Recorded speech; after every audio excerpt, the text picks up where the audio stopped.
চট্টগ্রামের সাবেক জেলা প্রশাসক ফরিদা খানমকে বহাল রাখার দাবিতে সার্কিট হাউসের সামনে অবস্থান কর্মসূচি পালন করেছে চট্টগ্রামের সাধারণ জনগণ। এ সময় তারা সার্কিট হাউসের ভেতর ও বাহির হওয়ার পথ বন্ধ রাখে। মূলত 25শে সেপ্টেম্বর বৃহস্পতিবার দুপুরে সার্কিট হাউসে চট্টগ্রামের সাবেক জেলা প্রশাসক ফরিদা খানমের বদলিজনিত কারণে বিদায় উপলক্ষে জেলা প্রশাসনের পক্ষ থেকে এক বিদায় সংবর্ধনার আয়োজন করা হয়। সেখানে উপস্থিত ছিলেন সাবেক জেলা প্রশাসক ফরিদা খানম। তার উপস্থিতি জানতে পেরে সাধারণ জনগণের নামে 30 থেকে 40 জন যুবক সার্কিট হাউসের সামনে অবস্থান কর্মসূচি পালন করে। এ সময় তারা তাদের দাবি জানিয়ে বলেন, আদর্শ আমরা বহল চাই বলতে যে আপনিও স্বাভাবিকতা চাইবে যে সুশৃঙ্খলার সাথে চট্টগ্রামকে নতুনভাবে রূপ দেওয়ার চেষ্টা করতেছে, সেটা আপনার এলাকায় হলো কোনো একটা যদি মেম্বার চেয়ারম্যানও হয় আপনি পুনরায় ভোট দিয়ে তাকে আনতে চাইবেন, সেটাই স্বাভাবিক। এই ফরিদা ম্যাডাম হলো চট্টগ্রাম যে প্রাকৃতিকভাবে যে একটা সৌন্দর্য সেটাকে মডিফাই করে নতুনভাবে আবার রূপান্তরিত করতে চাইছে, যে চট্টগ্রামে যে মাদক মুক্ত করতে চাইছে, এই যে চট্টগ্রামের যে গুলাটো অবস্থাকে পুনরায় উদ্ধার করতে চাইছে, সবকিছুর একটা নিয়মতান্ত্রিকভাবে উনি যে উদ্যোগটা নিছে সেটা তো চট্টগ্রামের জন্য আমাদের জন্য আশীর্বাদ।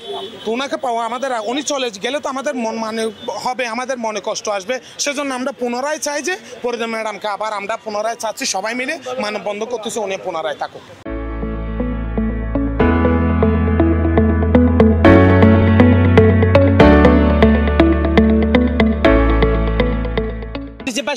যে জায়গায় উনি ছোট্টর মতো একটা জায়গা আসতে পারে, আপনারা হিসাব করেন উনি কত হাজার টাকা ইনকাম করবে এটা দিয়ে।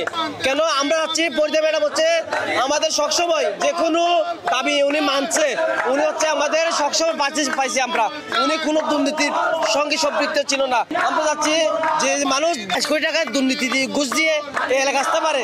আপনারা জানেন উনি 5,000 টাকা যে 5,000 কোটি টাকা যে এখান থেকে ইনকাম করবে না, এটা গ্যারান্টিটা কে দিবে? আমরা চাচ্ছি এমন একটা লোক সৎ অনেস্ট ডিসি আমাদের পাশে থাকুক।